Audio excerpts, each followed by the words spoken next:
Hi everyone, I'm Yeda Goodman. I'm actually the Children's Service Coordinator at Cruse in Birmingham, but I do quite a lot of other stuff as well. Mostly anything that's related to IT or anything vaguely analytical, because I have a background working as a software engineer for 10 years before I switched to counselling, which is not actually as different as you might think, but that's a story for another day. I'm not really sure how I'm going to be able to follow those two presentations with such personal stories, such a lot of emotion in them, following it with something about research and evidence, which sounds pretty dry on paper, but I hope it won't be. I hope it will be quite interesting for you. So, I don't know if we've touched on it already today, but we know incontrovertibly that there are far more many women that come to Cruse than men. Round about 70% women, round about 30% men. So that's over twice as many women as men. That's something that's been pretty consistent over the years. It does fluctuate a little bit, but not a great deal. And as we've talked about a lot today, we have our suspicions about why that might be. I could go into a whole other digression about what's so striking about this image, but I think we probably all suspect that the idea of men reaching out for support, of men getting themselves into a onesie for a little bit of affection and cuddling, and men cuddling a teddy, it's just not very manly. It's just not something that we expect men to do. It's not something that men expect men to do. I think it's not something that women expect men to do either. So that was our suspicion. What we wanted to do was actually kind of find something to bear that out, to get together some evidence to find out what's really going on. And evidence is something that possibly we sometimes think of as quite a manly thing to do. So there we have a man being all manly and doing his spreadsheet stuff, but this has actually been done by me.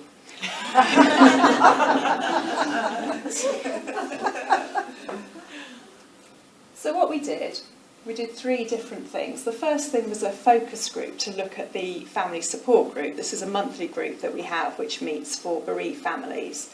I've been involved with it in various capacities for about 10 years, I think. And in all that time, I have never known a bereaved dad come to the family kind of on his own with his children. There have been a few dads who've approached us but never got as far as coming to the group. There have been some dads who come along with their partner if maybe it's a grandparent who's died. But there's never been a family where it's mum who's died and dad's come to the group. And obviously that's not ideal, because there must be lots of families in Birmingham where that is the case. And we know that the group is really beneficial. Even if the dads don't want to come to the group, there might be children who are really missing out on getting some support. So we want to change that. We want to be able to get more men to come along to the group. So we held a focus group just to look at what might be getting in the way, what might be stopping men coming to the group. We also carried out an online survey on what kind of barriers there might be to support. That's the Survey Monkey. And we did some analysis of our own data. We've got quite a lot of quite sophisticated data, really. Again, IT backgrounds. We've got a system that's been running for quite a few years, collecting quite a bit of data. So I was able to go in and do some analysis of it. So focus group to start off with. It was looking at what would prevent men from accessing a group, or what conversely might encourage them to come to the group. There were a few people that took part. They were all dads, not bereaved dads. Bereaved dads are it's hard to get hold of them to come to a group, let alone to come to talk about why they might not come to a group. So chances of getting hold of any bereaved dads were very limited. So we just had 3 dads coming to talk about what they thought might prevent or encourage people in that kind of position to come to the group. And there were a few things that came out of it. One of the biggest things that came out was that the very nature of the group itself is a barrier. Something called a support group, the idea of people sitting around in a circle talking about feelings, is a big turn off for men. It's not something that they're naturally going to want to access generally. And I'm very aware that when I'm talking about this isn't something that men want to do or whatever, that's a big generalisation, and obviously there's a whole spectrum, and there are plenty of women who wouldn't want to come along to a group like that as well. So I'm not generalising about every man on the planet, but generally a support group is something that's going to appeal to women more than it does to men. Something else that came out, it was almost a throwaway comment in the group, but I thought it was quite interesting and enlightening. I think something about men having quite a different perspective to women on bringing up children. So generally, again, big generalisation, for men it tends to be more work first, children second. For women it tends to be more kind of looking after the children's emotional needs first, and work has to fit in around that. Obviously, I'm sure we can all think of people where the opposite is the case, but generally, I think that's something that came out, that men maybe don't see the emotional kind of support of the children as so much part of their role. So perhaps it doesn't really even occur to men that they might want to go out there and look for a group for their children, because possibly that was something that their partner's always done, and taking on that side of the childcare is something that's quite difficult for them. There were a few recommendations that came out. So we might want to raise awareness of the group through points of contact that all men are likely to have after they've had a bereavement, and it's quite difficult to find a service that all men will have contact with because of the various ways that people die, the various services that will come into contact with. But possibly funeral directors are a good way of reaching all men at some part in that journey. Emphasising the hands-on practical nature of the group. It's not a sitting around in a circle talking group. It's very focused on activities for the children, the chance for parents to chat, but there's always something to do. It's very structured. So yeah, there's a lot there that we do already that could be very appealing to men, and perhaps we need to kind of play that up a little bit more. And conversely, play down the support element of the group, maybe think about renaming it. So that's something that is ongoing at the moment. I'm slowly trying to drop the support name from the group and just call it probably the family group instead. Having lots of information available online, making sure there's lots of information out there so that men don't have to go out of their way to find the information. As Leslie mentioned, we've got a new website which will be going live in the next couple of weeks, hopefully, and there's quite a bit more information on there about the group. And just streamlining the contact process as well. At the moment it can be a little bit fiddly coming in, and they don't necessarily know about the group, and then somebody might mention it and then they might get a phone call. So just streamlining that a little bit, and once the new website's up, that's going to make things a lot easier. So that's what came out of the focus group. Then there was the online survey. It was a very short survey, available online through SurveyMonkey, but we did make it available offline as well to people who didn't have internet access. Just 4 questions, so just about what would encourage or prevent men seeking support after bereavement. So not to do with the family support group, just generally getting any kind of support after a bereavement. We didn't specify whether it could be men or women filling it in, but in the end it was 93% men who filled it in, and we had over 100 responses, so that's statistically significant. So the data that came out, we think, is quite reliable. So looking at the 4 questions, the first one was quite simply, why don't men ask for support? And the top answer, people were given suggested answers to tick, and they were allowed to come up with their own answers as well. But the main one was, as we've heard from today, they believe it's important to be able to cope without asking for help. It's the big, strong daddy, I don't need that help, or I want to be perceived as not needing that help. Second question was, what are the barriers to support? So assuming that somebody did want to ask for support, what might get in the way of actually accessing that support? And the 2 things that came out were work commitments, which goes back to the focus group and that slightly different emphasis between work and children, and not wanting family and friends to find out. So again, wanting to have that kind of facade, if you like to call it, of being a big, strong man who doesn't need any help. What would help men to ask for support? The biggest answer here was being aware of other men who have had support. And what would help to attend the support session? So you've asked for support, you've got it arranged, what's going to help you stay in and get that support? Convenient times, so times that fit around work, which kind of goes back to that idea about work being really important.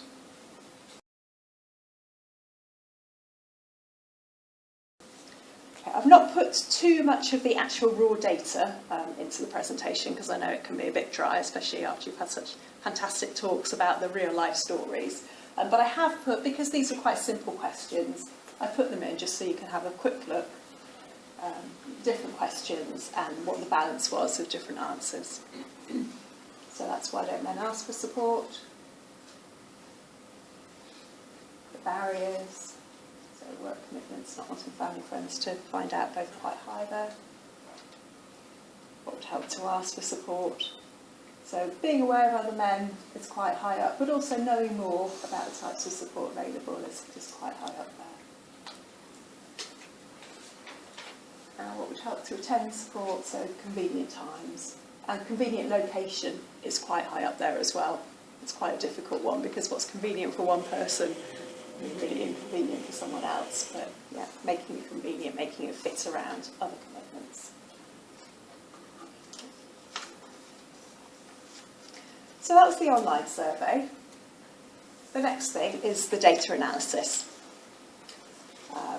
So as I've said, we have around about 70% of referrals coming from women and around about 30% from men, and that's fairly consistent. Sometimes it goes up a little bit, sometimes down a little bit, but it stays round about there for as long as we've been collecting data, which is a good 5 years now.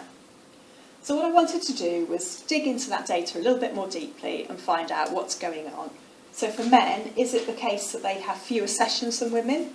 Do they DNA, so do they not turn up to sessions more frequently than women? Do they have different types of bereavement that bring them to Cruse in the first place? And for women, do they get in touch more quickly? Do they tend to cancel less? Do they turn up to their sessions more? And what was really striking about the results when I dig deeper was just how similar a lot of the statistics were, actually. So number of sessions for women, on average, 3.5. For men, 3.2. So a little bit less, but not a huge amount.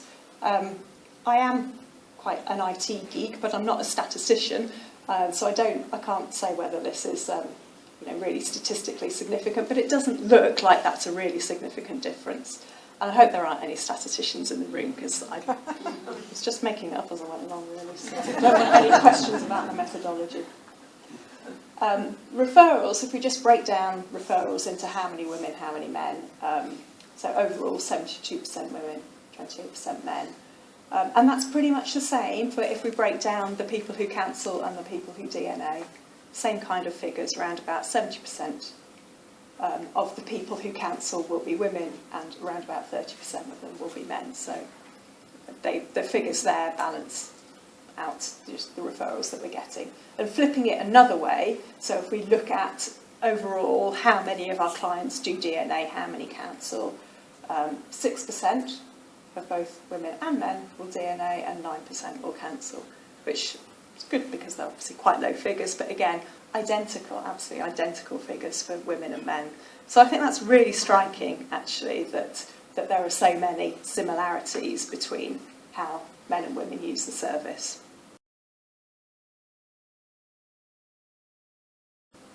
There are some differences, not in the type of bereavement or the person who died. We were wondering, are men more likely to have had a traumatic bereavement, but no, not really. I think looking at it, there were a few more men who'd had a military bereavement and a few more women who were affected by some kind of pregnancy loss, but the numbers were quite small, so I don't think we can really draw anything significant from that. Most of the biggest type of bereavement that we have, biggest cause of death, is cancer. Our typical client is someone who has lost a parent to cancer. Although we see the whole spectrum, that's the most typical presentation. So, so those numbers were not small enough to draw any conclusions from. Men are slightly more likely to have just one session and no more after the first session, but not significantly more, just a little bit of a difference there. And there's no real difference in the pattern of sessions. So people will tend to kind of, most people kind of trail off, and then there's a bit of a leap at the end for people who have more than 6 sessions. And the patterns are similar for men and women. As I said, I haven't put in the really dry data because that would send you all to sleep. But just I can send you the data if you would like it, but just take it from me that there's no significant difference there in the patterns of sessions. But men are more likely to wait to get their support. They're more likely to wait over a year to come to Cruse, whereas women are more likely to come in the first 6 months following a bereavement. Again, it's not enormous differences, but there's definitely a difference there that you can see. But one of the most striking differences is how men and women hear of Cruse. So this is all how we have all the different referrals, and you can see that the vast majority come via the GP or a health centre, normally GP, and that's slightly more women than men coming via the GP or health centre. That's not the really interesting thing. The really interesting thing is what happens down here in some of these quite small numbers. So CPN or psychiatrist, drug and alcohol agency, employer. So they look quite small on the graph, but this is data for quite a few years, and so they're actually quite big numbers. So for example, CPN psychiatrist, that's actually 85 referrals there, so it's not as small as it looks on the graph. So when I dug down into the what was going on in some of those different areas, that's when things started to get really striking. So women are around 4 times more likely than men to hear of Cruse through their employer or through a CPN or psychiatrist. Men are 5 times more likely to hear of Cruse through the probation service than women are. And men are 8 times more likely to hear of Cruse through a drugs or alcohol agency, which I think fits with what we've been hearing earlier on today. And that's where things get really striking.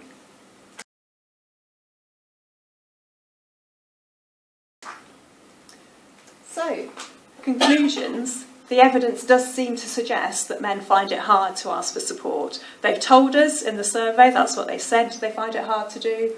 And the fact that they wait longer to come to Cruse would suggest that, yeah, it's difficult to ask for support. Women seem to be more likely to ask for help. Women are more likely to come to us through a GP, through a CPN, through their employer. It seems to be that women are going out and saying, I'm stuck, I need some help, and they're maybe hearing of Cruse in that way. Whereas men, it would seem, and it's been backed up by the stories that we've heard today, are more likely to turn to ways of dealing with bereavement which are less helpful. So drugs, alcohol, things that mean that they end up having contact with the probation service. But it does seem from the evidence that once they get that support, it works. And we've heard that in the stories that we've heard today from Mark and Ian. We've heard as well from the data that the stories, the way that they use Cruse once they get to us, it doesn't differ from the way that women use it. It seems to work for them. So that's a key message to take away, I think. So it looks like, yes, this image that we have of men not wanting to seek support, the idea of seeking support being not very manly, that's something that exists, it's out there, but it is just an image, because men can, it would appear, ask for support and find that helpful. So they can ask for support, and they can still be a manly man. So as I've said, I didn't go too much into the detail about all the different statistics, because I thought that would be really boring, and I wanted to have room for Mr. Stagg. But if anyone's interested in seeing any of the data, just leave your contact details on the contact sheet and let us know that you're interested, and we can send you the spreadsheet and all of that, the data that's behind it. So thank you very much for listening. And